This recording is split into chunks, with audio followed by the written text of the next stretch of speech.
Coming to us from Hopewell, Virginia, our next speaker is a husband, father, and loyal son. He is a mixed martial artist who enjoys working with at-risk youth and young adults, teaching by his example that no condition is permanent and change is a choice we all can make. Please welcome Tony Foster.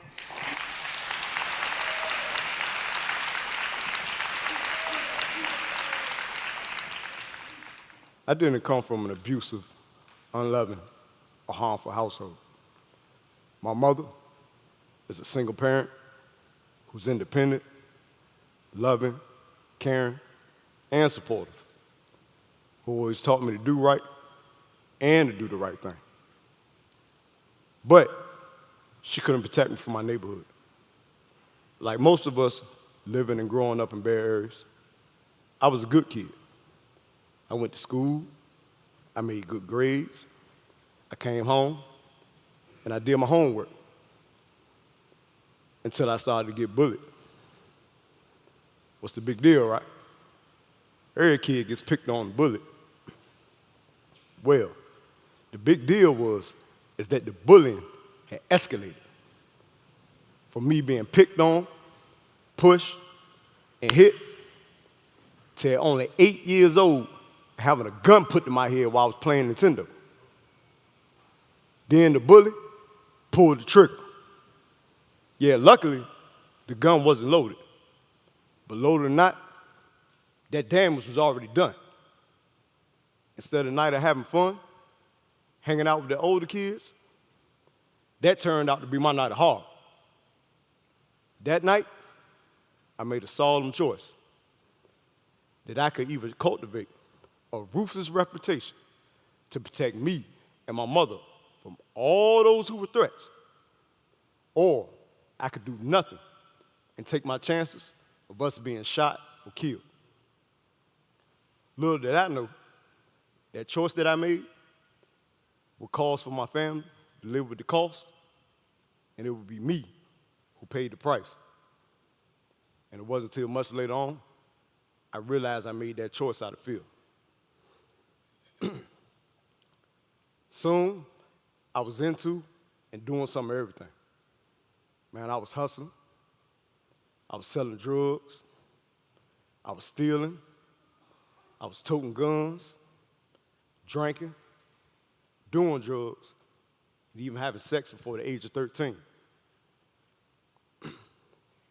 As time went on, and I got deeper into the lifestyle of crime, gang banging, and violence, yeah, wasn't nobody messing with me. Yeah, no one bullied me, because I had a rep now. But it caused me to get kicked out of normal schools. I got arrested and locked up in and out of the Cradle Juvenile Detention Center.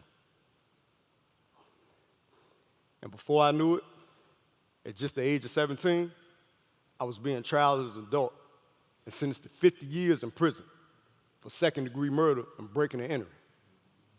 That's half of a century in prison.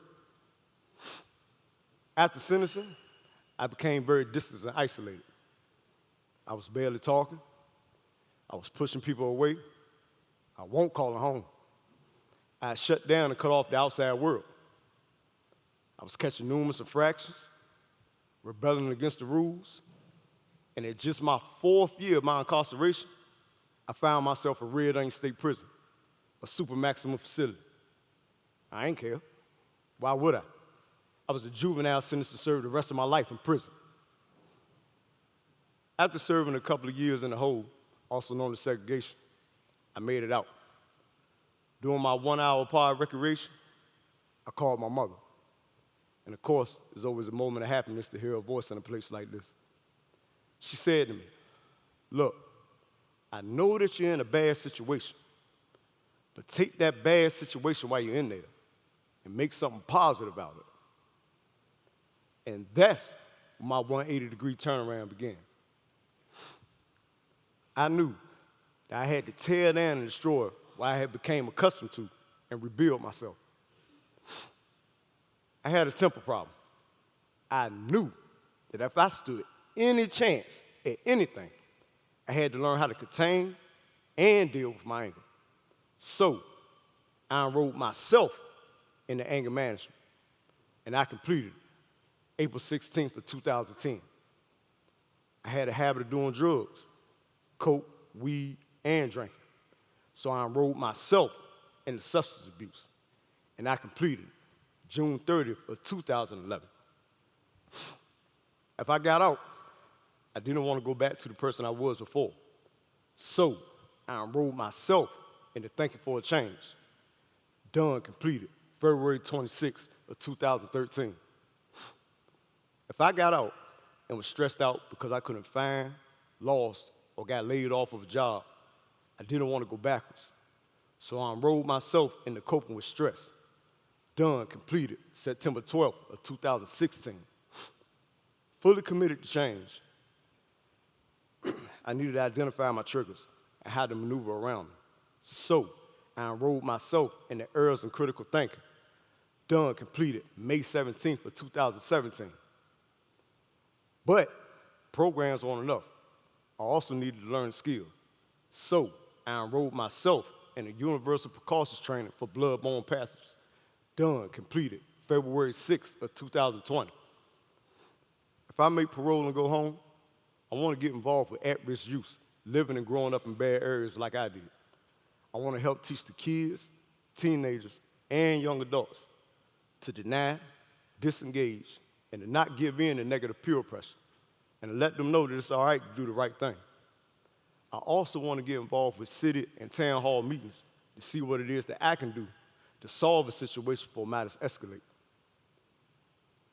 You know, just because a person has committed a crime, it doesn't mean that that person is evil. I made my choices out of fear. It was wolves or rabbits in my neighborhood, and rabbits got eaten. That's why I chose to become a wolf.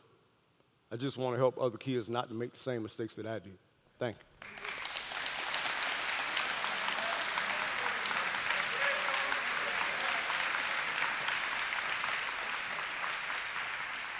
I know he glad he finished that.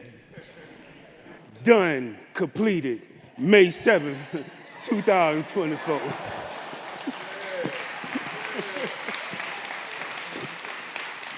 Next up is a poet and artist hailing from Maryland.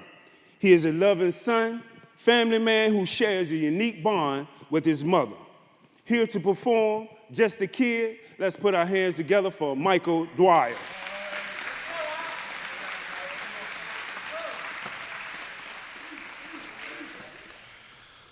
I had big plans when I was a kid. I was going to grow up and do as my parents did. I would sit quiet and I would watch their crazy ways. They would sniff this white powder and stay up for days and days. With eyes wide open, they would talk real fast.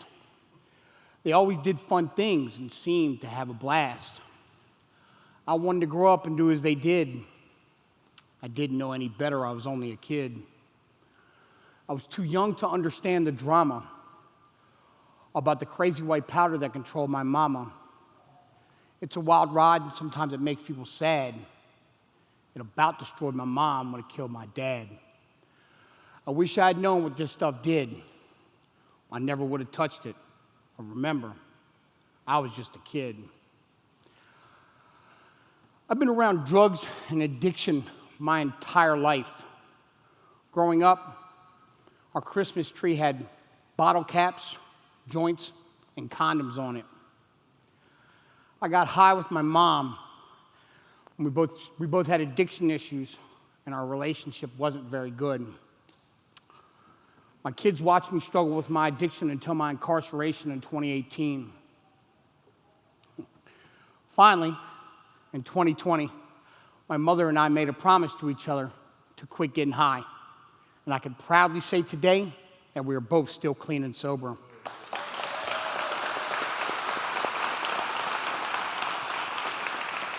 We now have a loving and strong relationship. My wife tells me she's proud of me as well. My next step is to show my children that I am a better father than I've shown them in the past. I love them with all my heart and soul, and it is my hopes that they one day return to being a part of my life. Remember that drugs are bad. Thank you.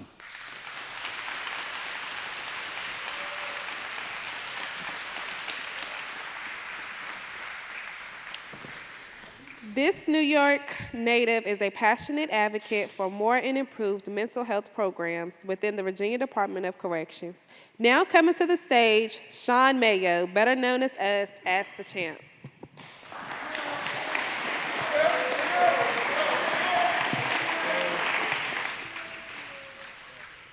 I'm a product of physical abuse, mental illness, and the school-to-prison pipeline.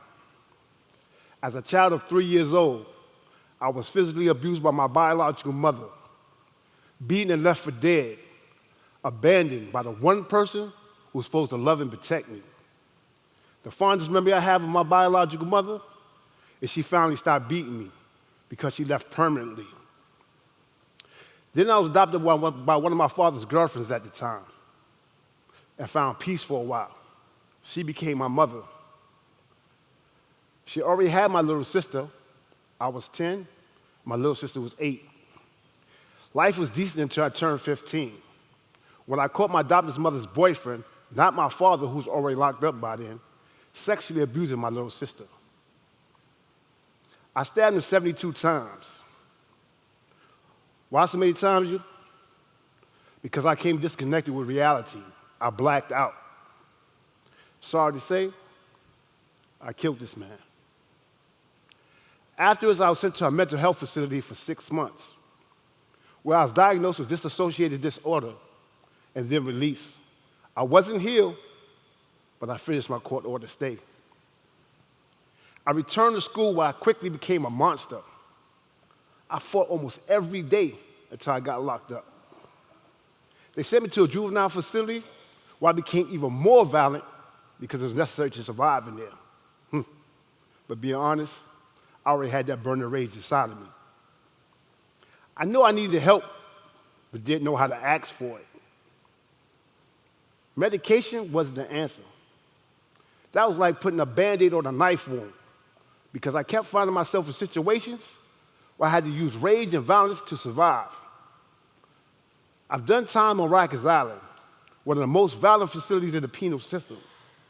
I've been locked up at Coxsackie Correctional Facility in New York, considered a gladiator school. The only thing I learned in these institutions was about how to be a hardened criminal. I've done drugs to try to help me deal with the pain and rage of my past, but nothing worked. Then on December 1998, I was arrested for armed robbery and use of a firearm and commission of a felony. I came into the Virginia prison system bitter and still full of rage and pain. While doing this time, I realized I had to change because I didn't like who I become or who I was. So I taught myself how to read and write. An old-timer took an interest in me and helped me stop acting so self-destructively. And one of the most important things I learned is that hurt people hurt people. I realized that the world doesn't owe me anything. After all I've been through, I'm the one who owes it to myself to be a better person. Every day, I learn something new about myself and different ways to cope with my childhood abuse and mental illness. Studies show a strong link between childhood trauma and criminal justice involvement. This alone is the beginning point of mental illness. Things go on in the home that as children, we never recover from. Some are just better at hiding it or suffering through it in silence, yet the issues are never dealt with. This is the first time I'm telling my story. I know I cannot heal unless I let it out. It is time. I'm going through a healing process, but I know I can't accomplish the things I need to accomplish without dealing with the trauma of my past. My goal is to develop a program aimed at addressing mental health issues in the early stages of childhood and helping adults deal with and recognize mental health issues in children. Thank you.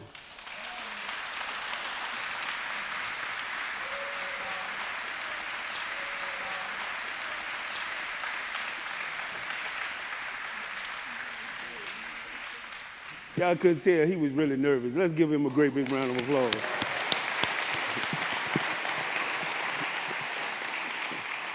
one of the guests asked me, he said, well, why do he call himself the champ? I said, on the yard, we call him a championship lip boxer. Our next speaker is a practitioner of the Rastafarian way of life, who will share with us his experience of a surprising and inspirational program. Let's please put our hands together for YeneGeta BenYisrael.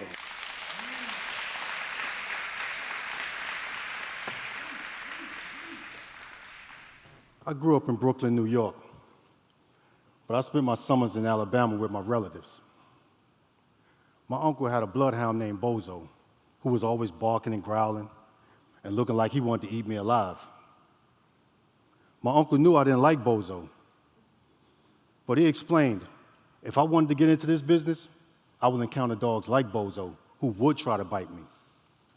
But I couldn't be scared of getting bitten, or I wouldn't make it training dogs. At this time, I didn't like dogs until I encountered my grandparents' dog named Lady. She was an excellent trained guard dog. When I came to prison, I never imagined I would be using my dog training skills. But in 2017, I got that chance when I got transferred to Pocahontas. This prison had a dog program with 8 dogs. I was moved to the honor part where they had 3 of the 8 dogs in the program. 12 days later, I was hired as a dog handler for the SCAR program, which stands for a second chance at reentry. I learned that some of the dogs had physical and mental problems, were strays, or come from a hoarding situation. The handlers trained these dogs by using positive reinforcement, where you reward a behavior that you consider desirable. The program was from 12 to 16 weeks. But if that dog had fear issues, he stayed 1 year. I worked with a dog named Binks, who for the first 3 years never seen sunlight. Once Binks spent time with the handlers, he felt safe and loved, making his training easy. When he graduated, I learned that the same person that rescued Binks ended up adopting him. This program had a huge impact on the handlers. It made them feel a sense of pride, needed, and appreciated. Plus, achieving the goal of helping a dog get adopted feels good. In fact, the program brought happiness to the whole entire prison population. These dogs reminded people of their own beloved pets.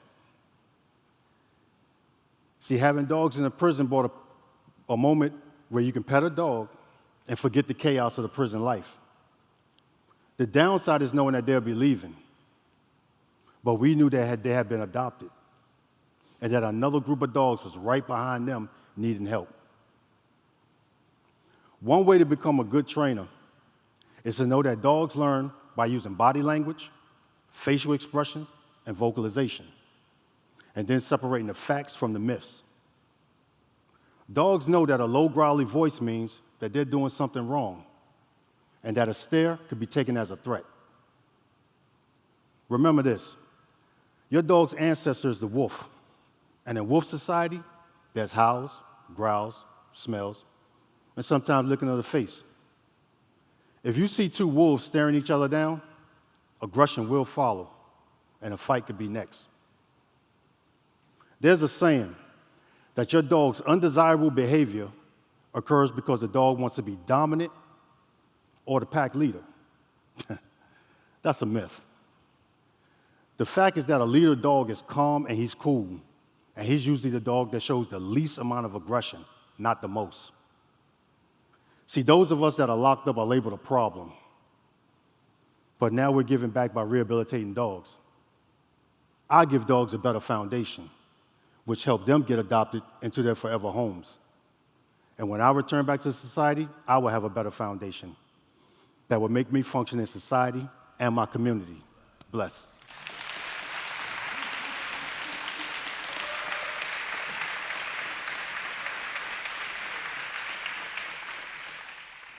Father to 5 girls, this athlete, barber, entrepreneur, entertainer, and lyricist is an enlightened, multi-talented man with a message. Put your hands together for DéVon Smith.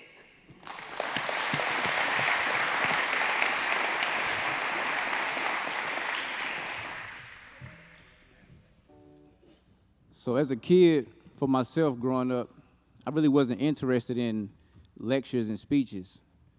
So today I'm going to perform a song that I hope will impact the youth in a positive manner.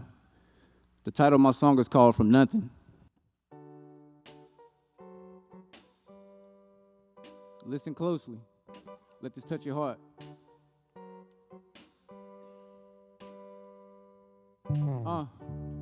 I watched my dream shatter in an instant. Went from nothing to a small business. From a small business to sitting in prison, time to think, thinking now I get it. I watched my dream shatter in an instant. Went from nothing to a small business. From a small business to sitting in prison, time to think, thinking now I get it. Hey, answer that, that's the wake-up call. Picture that, the climb after the fall. Gotta remain sane behind these walls, keep my brain unchained. They can't have it all. Lock up my physical, family feeling pitiful. 20-minute calls, mama crying, son I miss you. Remain the same or change lanes, do what you supposed to do. Understand that sometimes when you win, you really lose. Stay woke, have hope, keep the faith. Be the author of your own fate. Be better than good, be great, stop selling dope in the hood, instead invest, yeah, real estate, slow money better than no money, keep a steady pace, success is the stable life you make, it's not a race. If your mind is not divine, it's time to recreate, meditate, elevate, procreate, then educate. I watched my dream shatter in an instant, went from nothing to a small business, from a small business to sitting in prison, time to think, thinking now I get it. Now that I got it, I must spread it. Application of knowledge is power. Don't forget it. Took a son's father from him, tears I shed it. At 19, they took my father's life, still feeling unforgiven.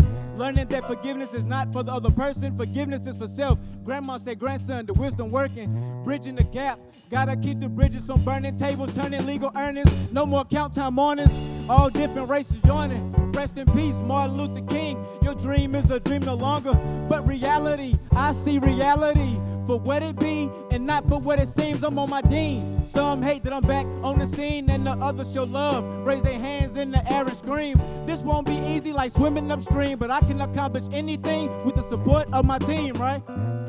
I watched my dream shatter in an instant. Went from nothing to a small business. From a small business to sitting in prison, time to think, thinking now I get it. I watched my dream shatter in an instant. Went from nothing to a small business. From a small business to, one more time. Yeah. I watched my dream shatter in an instant. Went from nothing to a small business. From a small business to sitting in prison, time to think, thinking now I get it. Now I got it. Sitting in prison, time to think, thinking now I get it. Now I got it.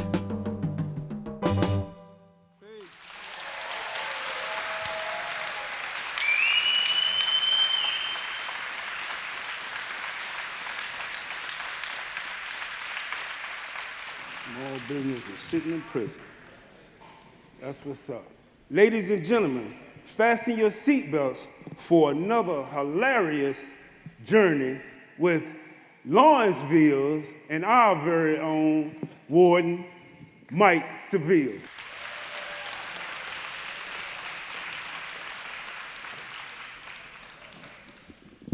All right, I'm back again. So, after my traumatic childhood, I grew up and did what anyone does.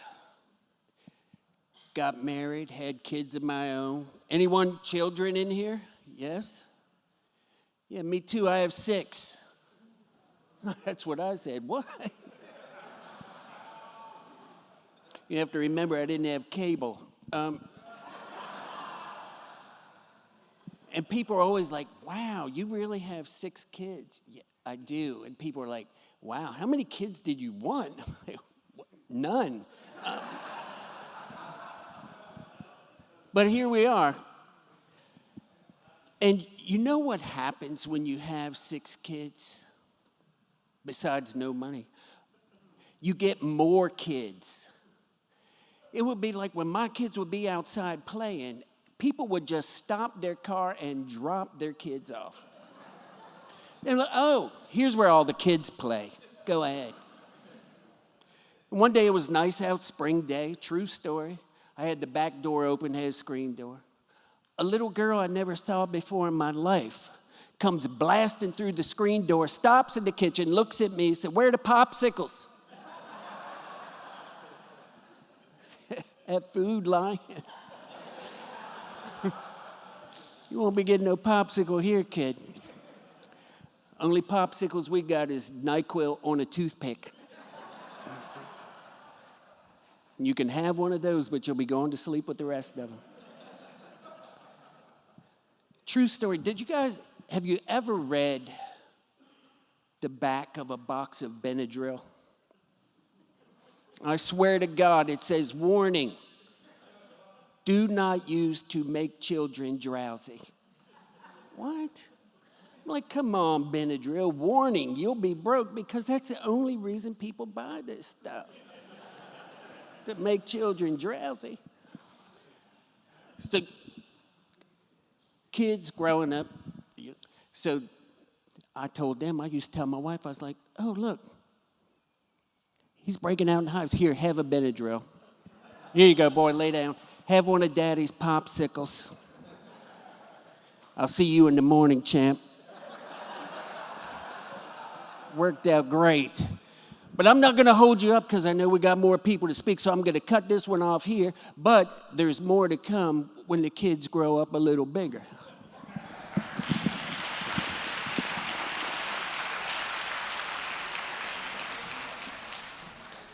With all her prestigious degrees, awards, and accomplishments, our next speaker's greatest strength is her passion for giving back. A fourth-generation Richmonder, she proudly represents her community as a delegate in the Virginia House of Representatives. Please welcome Rae Cousins.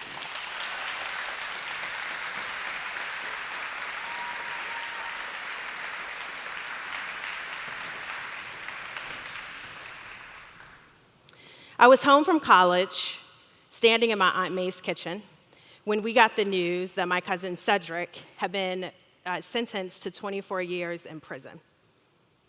Cedric and I had grown up close, like siblings. I was devastated. I thought about how old we would both be when he was released. I was 19, he was 20. He would be 44 years old. Do you know how old 44 sounds to a 19-year-old? They might as well have said 50 or senior citizen, because that's what I heard. I thought about the trips we could have taken, all the special occasions and holidays that he would miss with our family, the partying that we could have done in our 20s. I thought about his young kids, the graduations that he would miss, the birthdays where he wouldn't be present, how he wouldn't be there to tuck them in at night, or to teach them how to drive, attend sporting events. He wouldn't be there to take them to the movies or to hear about their first dates. His kids would grow up without a father. When he would be released, his kids would be able to vote and also drink legally. I thought about his sister without the presence of her brother around. I thought about his mom, my aunt, without the security of her son around. Even at that age, I had aspired to become an attorney. And at that moment, I wished that I had already done that so I could have helped him. But I was just starting my junior year at the College of William & Mary. Cedric and I grew up in Richmond, Virginia in the 80s and 90s, when Richmond was the murder capital of the US. During the crack cocaine epidemic, the age of mandatory minimums that separated and destroyed so many Black families in my community. And just growing up in this environment, as a kid, I would hear gunshots ringing out as I tried to fall asleep. While most middle-class and upper-middle-class families decided to move to the suburbs, my family made the decision to stay in Richmond, in the inner city, in Churchill, where my father's family lived for generations. Growing up, I knew when to turn my gaze or to look down when I saw a drug deal happening on the corner in broad daylight right across the street from my house. That was my home life, and it was very different from the tree-lined sidewalks and pristine streets in the neighborhood that surrounded the school that I attended in the west end of Richmond, only 10 minutes away from where I lived.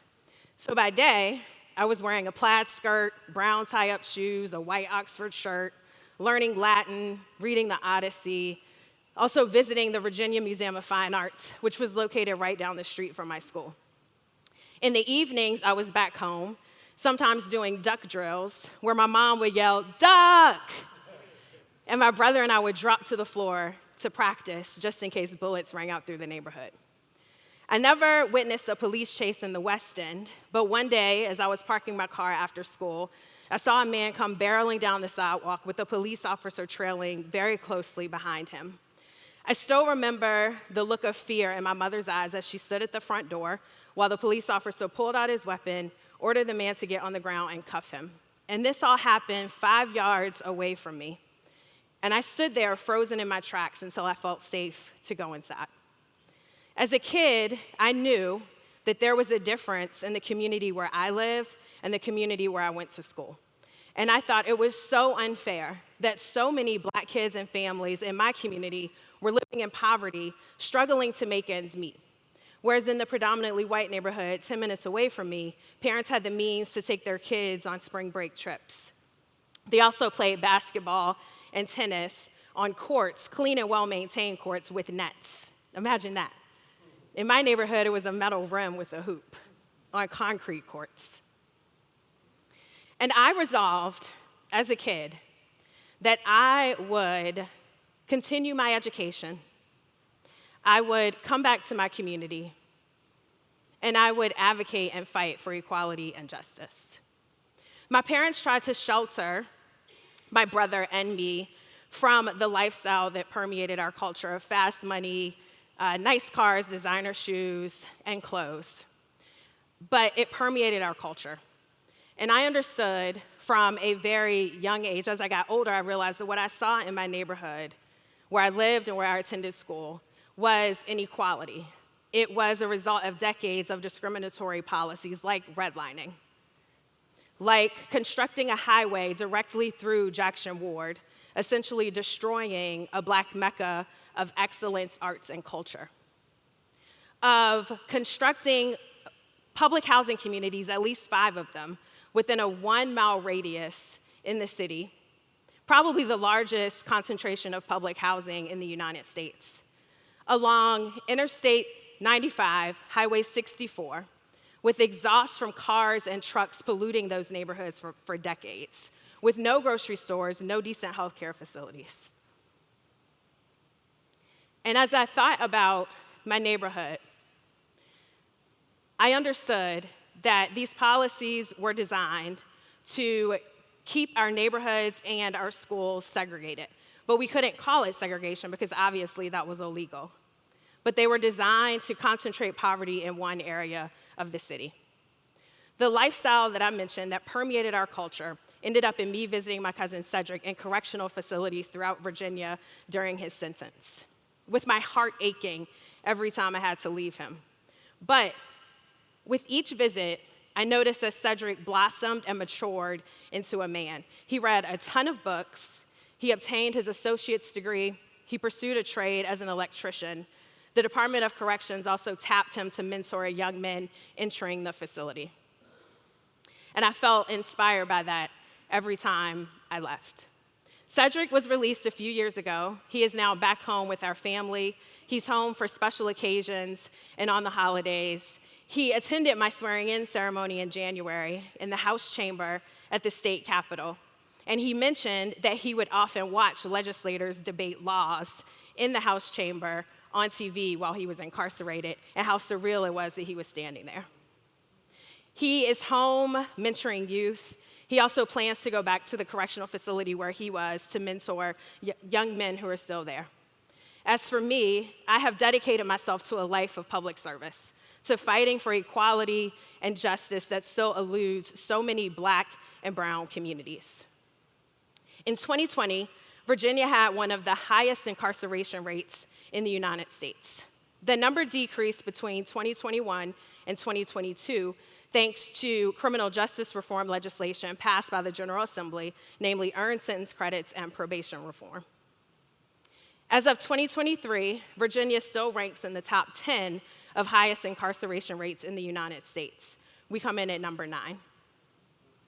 43% of people in jails and 53% of people in prisons are Black, although Black people only make up 20% of Virginia's population.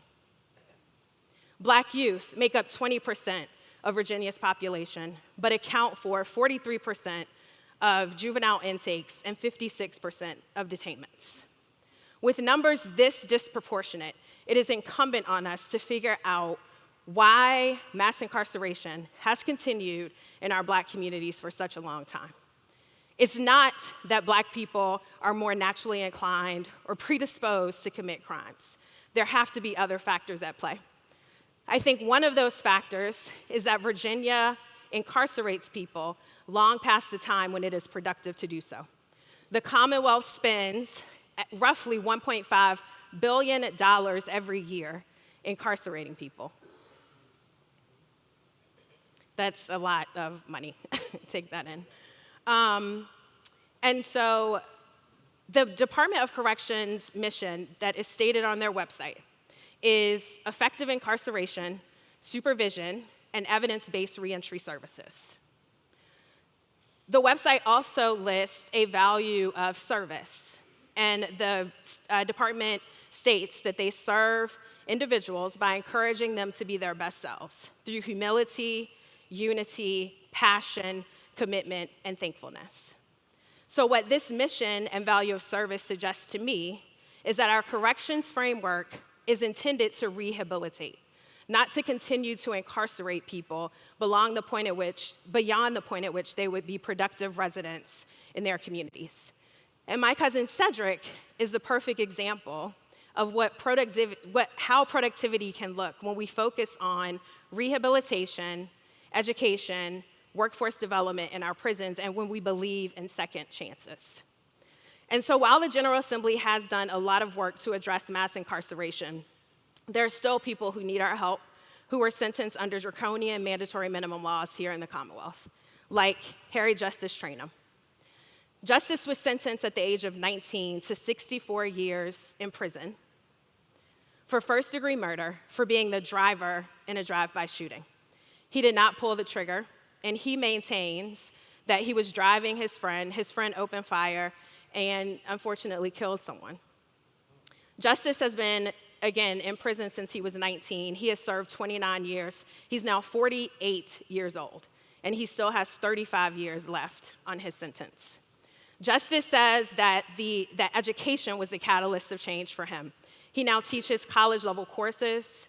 He also facilitates or co-facilitates 5 Department of Corrections mentorship programs, 2 of which he developed, led, and refined himself. Imagine the good that Justice could be doing if he were back home in his community.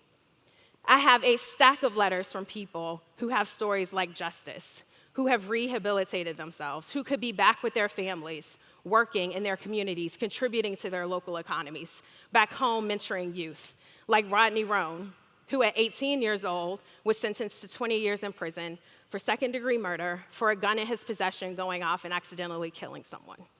Rodney has been home back in Richmond for 3 years. He is now a successful personal trainer and business owner. He also mentors at-risk youth in Gilpin Court, where he was raised. Rodney says prison can make you worse or it can make you better, and he chose the better route. The second factor that I think we need to take a really hard look at are the continued inequalities in our community, the poverty that often, not always, but often results in people turning to the streets. Imagine a young kid named Gary. Gary is 15 years old.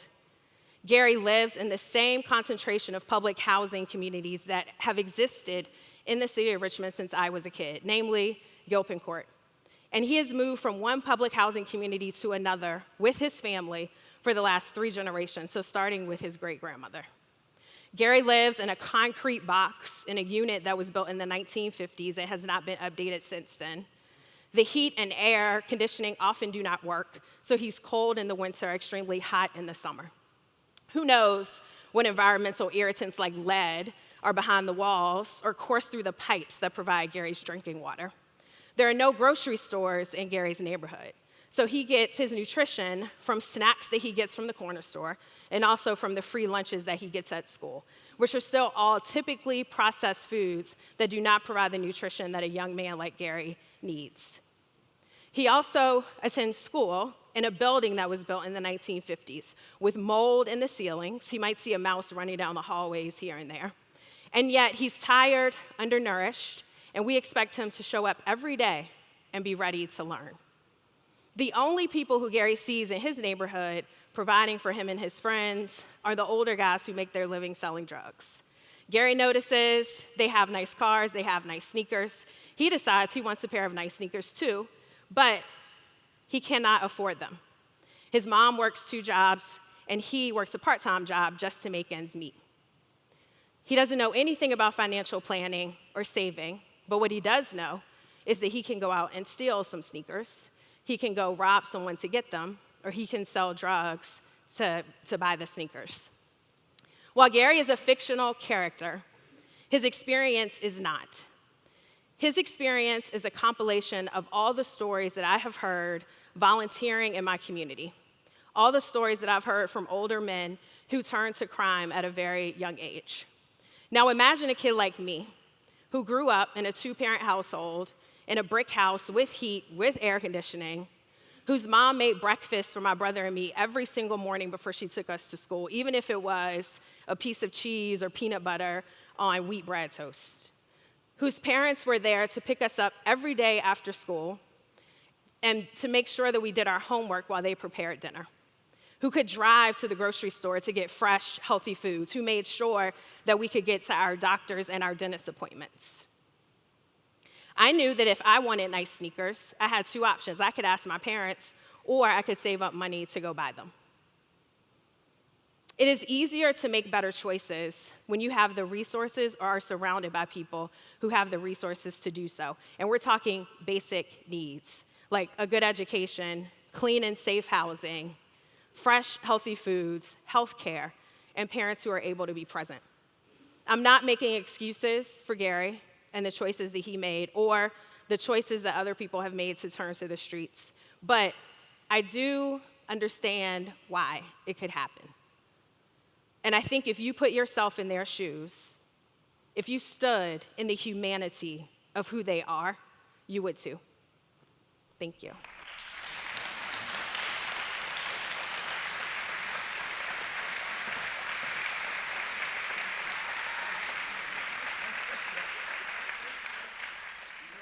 Much in common you have with someone until you hear them speak.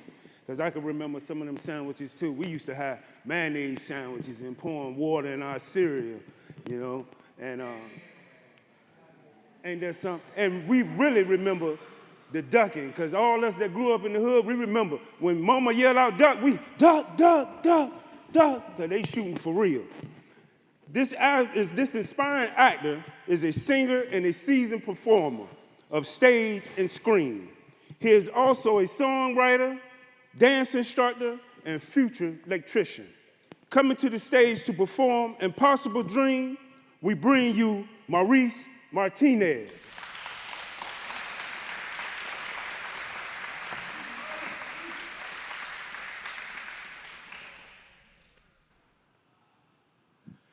To dream the impossible dream, to fight the unbeatable foe, to bear with unbearable sorrow, and to run where the brave dare not go, to right the unrightable wrong, and to love pure and chaste from afar, to try when your arms are too weary, to reach the unreachable star. This is my quest, to follow that star, no matter how hopeless, no matter how far, to fight for the right without question or pause, to be willing to march into hell for that heavenly cause. And I know if I'll only be true to this glorious quest, that my heart will lie peaceful and calm when I'm laid to my rest.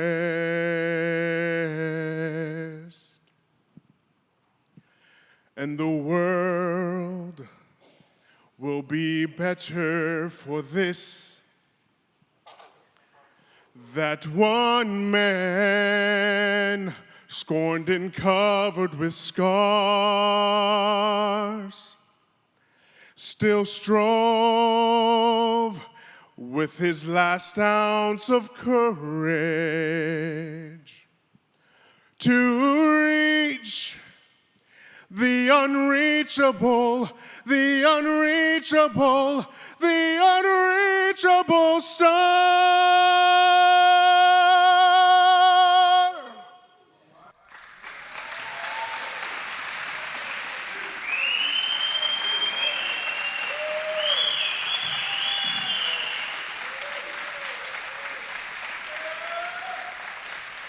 Well, it's about that time, and don't everybody rush it all at one time. It's a break time, and it's time to eat.